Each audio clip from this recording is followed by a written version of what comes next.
Sa pagharap ni dating DPWH Engineer Bryce Hernandez sa Independent Commission for Infrastructure, nagsuko siya ng isang luxury vehicle at may mga bago umanong isiniwalat. Habang ang mag-asawang Curly at Sara Diskaya, sinuri ng Justice Department para sa Witness Protection Program. May report si Joseph Moro. Ang 12 million pesos na luxury vehicle na ito na pag-aari ni dating DPWH Assistant District Engineer Bryce Hernandez, isinuko niya nung humarap ngayong araw sa Independent Commission for Infrastructure.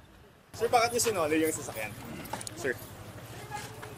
Ang pagsusoli raw nitong si dating District Engineer Bryce Hernandez ng luxury vehicle na ito sa ICI sa ikalawang araw ng kanilang trabaho, ayon kay Baguio Mayor at Special Advisor Benjamin Magalong, ay pagpapakita raw ng kooperasyon nitong si Hernandez sa ginagawang investigasyon ng ICI. At ayon kay Mayor Magalong, may dalawa pa na susunod na luxury vehicle na isusoli itong si Hernandez. Turn over yung Ferrari na worth 58 million. Tapos Lamborghini na which is worth about between 30 to 40 million. May mga motorcycles pa siya. Ipasusubasta raw ng ICI ang mga luxury car ni Hernandez. Sa pagsalang naman ni Hernandez sa investigasyon ng ICI, sinabi ng ICI Chairman na si retired Supreme Court Associate Justice Andres Reyes Jr. na voluntaryong sinagot ni Hernandez ang lahat ng kanilang mga tanong nang walang pasubali at walang pag-iwas at nagpakita ng buong kooperasyon. Ayon kay Mayor Magalong, may mga sinabi si Hernandez sa ICI na hindi pa nababanggit sa mga pagdinig ng Kongreso. Very relevant yung kanyang mga revelations niya. And to cut it short, talagang tell-all siya.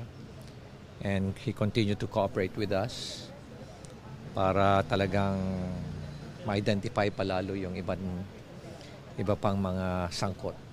Magandang lead ito para sa maimbestigador. Humarap din sa ICI si dating DPWH Secretary Manuel Bonoan. For the meantime, siguro hintayin na lang natin si Chairman kung ano yung mga na-reveal niya. Sa ocular inspection ng NBI at DPWH sa mga flood control projects sa Bulacan, may nabisto pang 5 bagong ghost projects na nagkakahalaga ng kalahating bilyong piso. Halos lahat ay nakapangalan sa Sims Construction ni Sally Santos. Meron tayong magandang kaso against yung personalities involved. DPWH officer and contractors.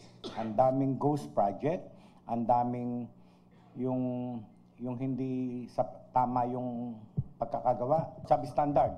Ang initial findings at rekomendasyon ng NBI sa mga proyektong ito isinumite ng NBI sa DOJ. Plano rin nila itong isumite sa Ombudsman.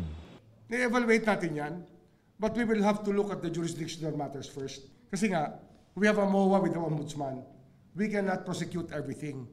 The Ombudsman is the lead when it comes to graft and corruption.